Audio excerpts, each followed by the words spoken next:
Mas ele não tinha que amá-lo, o próximo, mas entre os judeus se definia assim. Isso está escrito.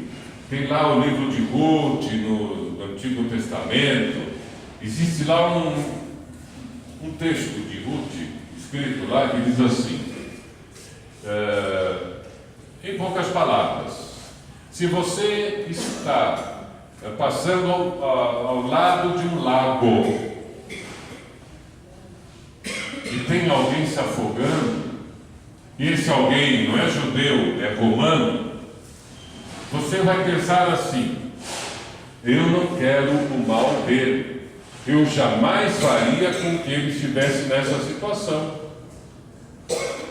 Ele não é tão mal assim, o cara que está pensando. Mas eu não tenho nenhuma obrigação de ajudá-lo. Aí é querer demais, ele não é judeu. Eu não tenho o direito de jogá-lo para se afogar. Isso eu não fiz. Mas eu não tenho obrigação nenhuma de ajudá-lo, porque ele não é meu próximo, ele não é judeu. Eu não sei o que ele é. Como não sabe o que ele é? Porque não se tinha como saber. Por isso que Jesus contou essa parábola com essas características. Como é que você sabe se alguém é judeu ou não? Se alguém é... Bom, primeiro, eu vou perguntar para ele. Mas ele está inconsciente, eu não sei até se está vivo ou não. Segundo, eu vou ver pelas suas feições, mas bateram tanto nele que ele não tinha como ser reconhecido pelo rosto. Bom, e como está vestido, isto pode aparecer, alguém sabe se eu sou judeu ou não pela minha indumentária, mas ele estava despojado da sua vestimenta. Então não se podia saber quem era ele. Como isso era importante para que o sacerdote pudesse ajudá-lo, ele foi embora. Não vou me arriscar com alguém que pode inclusive estar morto, e aí eu vou ter que reiniciar todo o processo de minha purificação. E leva tempo. Olha as preocupações dele. De um puro egoísmo, de quem está preocupado é com ele próprio, e não com o pobre cidadão do universo, porque não sabemos o que ele é. Nos representa o anonimato de quem precisa. Bem, são essas as razões que fizeram com que, puramente formais, se perguntasse para o doutor: mas e se fosse judeu? Eu teria corrido para ajudar, porque eu sou um homem bom, eu sei das minhas obrigações em relação ao meu próximo. Eu nem quero pensar quantas vezes nós agimos assim já na vida.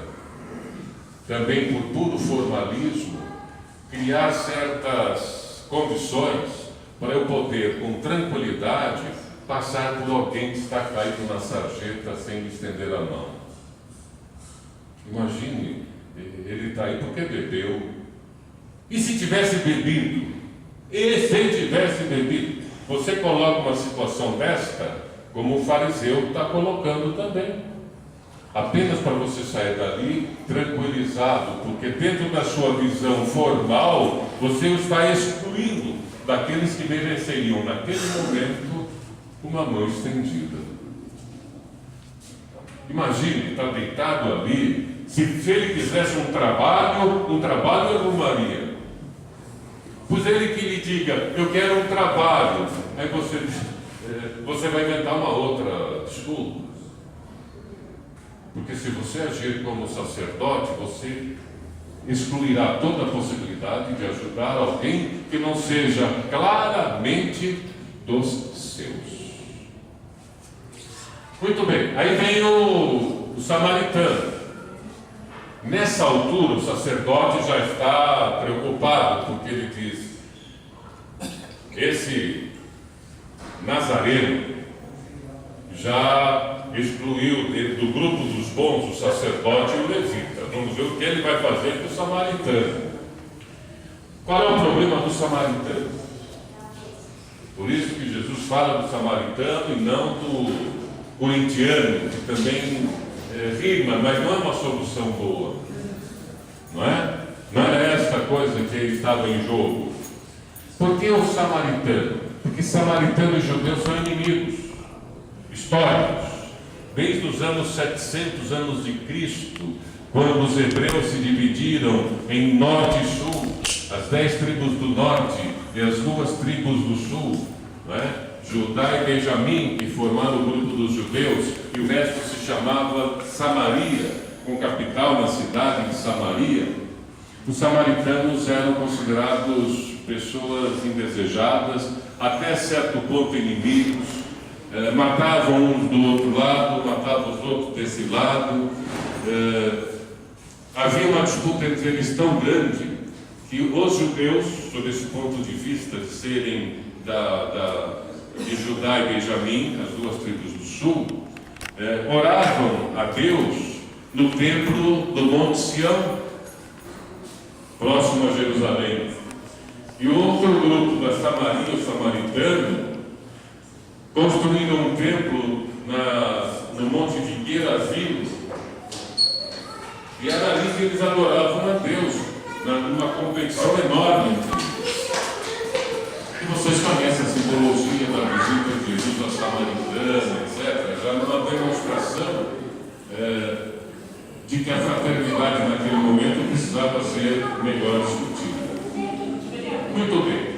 Aí ele chama o samaritano com todas essas litigâncias entre os judeus e samaritanos e coloca que o samaritano chegou para vincular o cidadão caído, foi lá, estendeu o braço, atendeu a ele, utilizou-se no atendimento a ele, olha a expressão, azeite e vinho.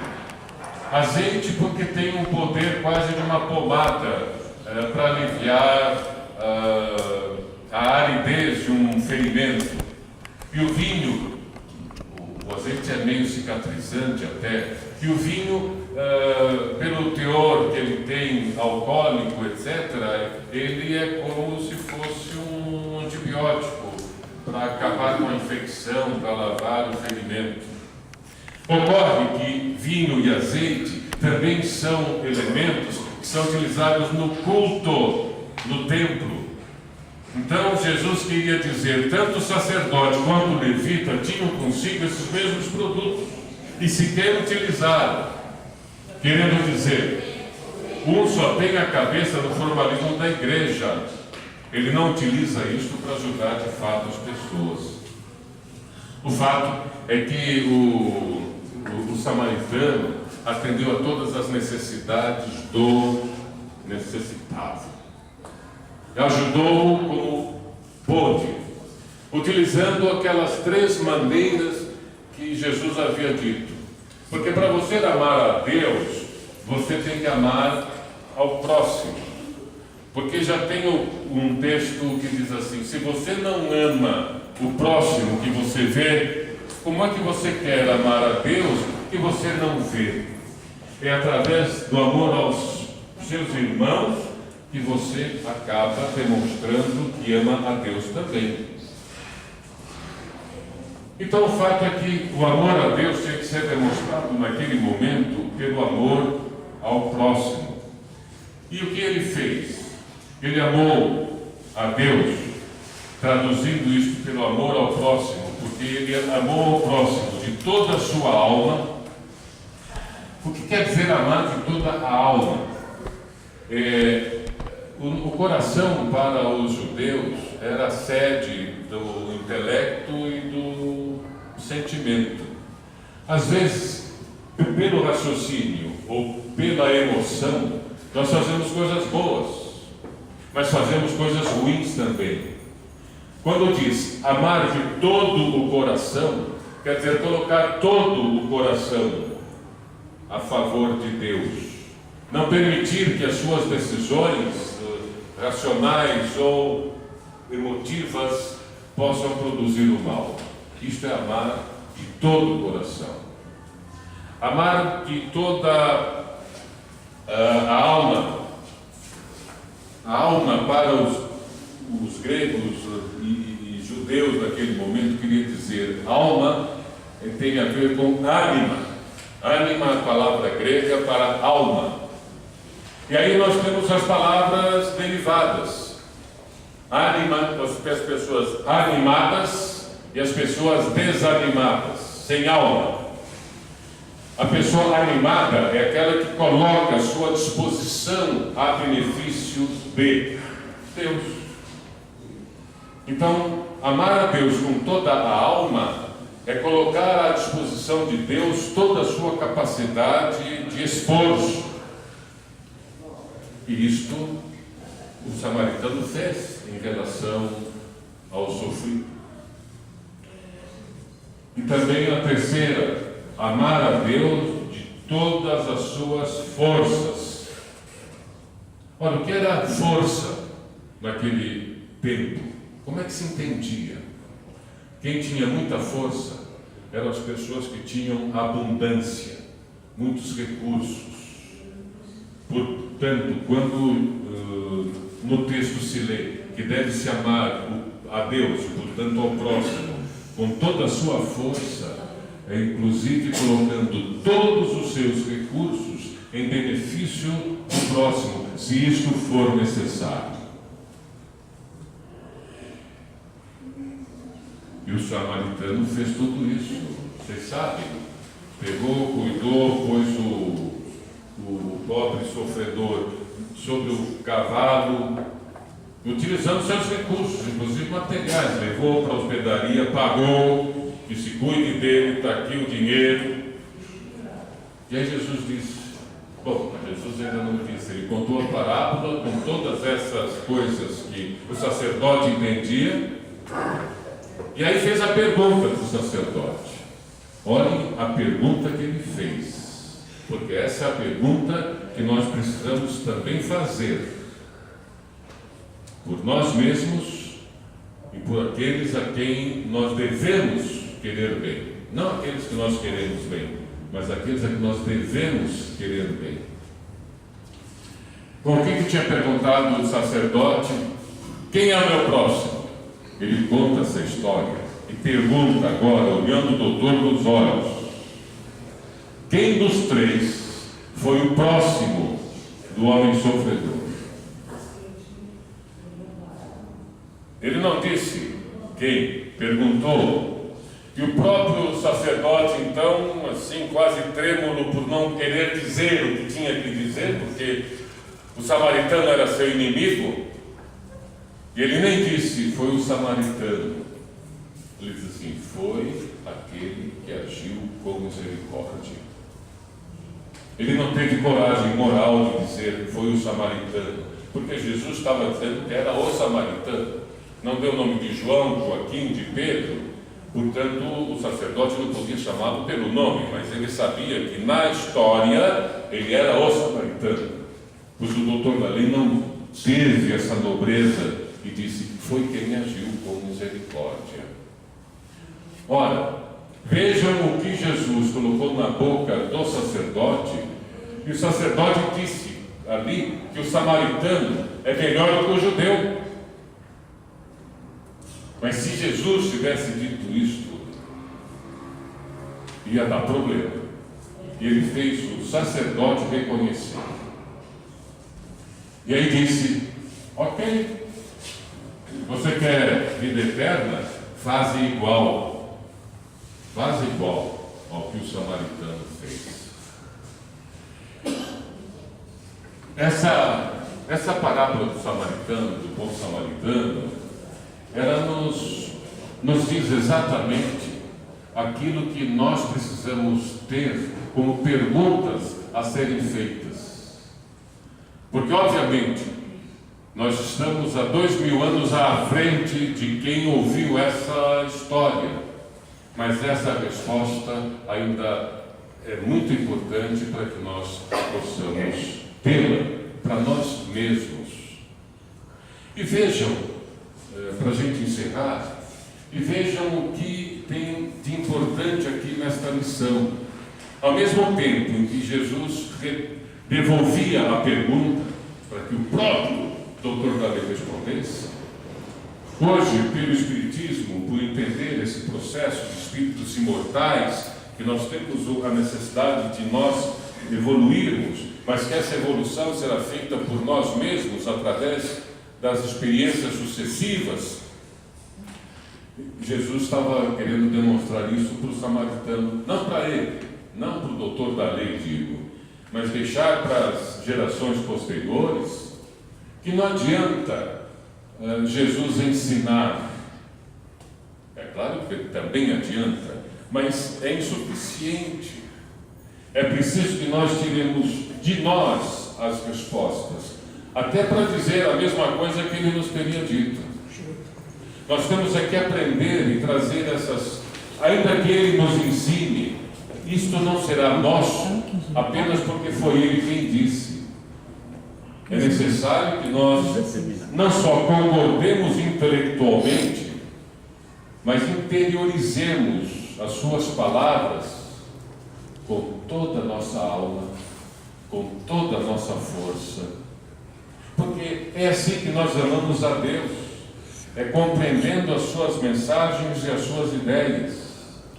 Lembrando, agora para concluir de fato, que nós somos espíritos criados já com as essências dessas verdades divinas em nós mesmos. Isso nos foi colocado no momento em que nós nos individualizamos enquanto criatura divina.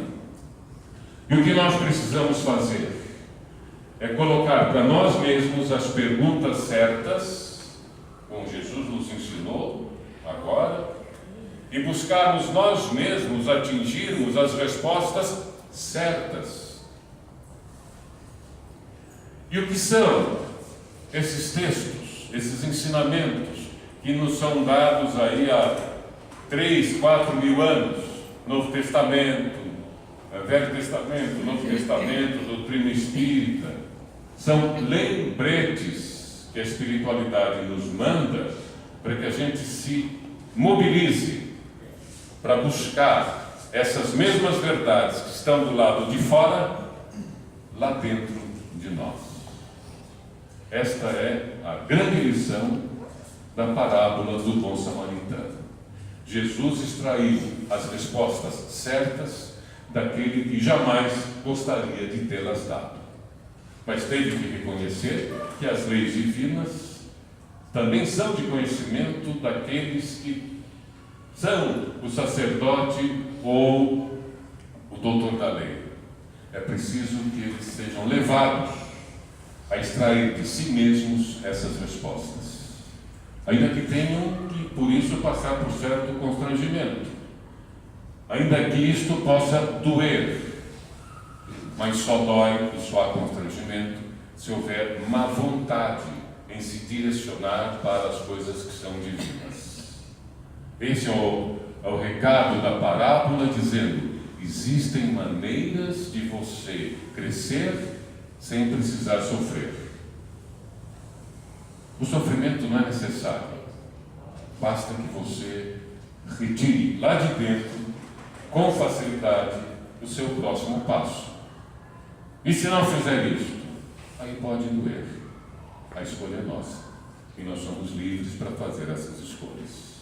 Que tenhamos sabedoria para escolher sempre aquilo que nos é melhor e vem ao encontro dessa lei maravilhosa que é a lei de Deus.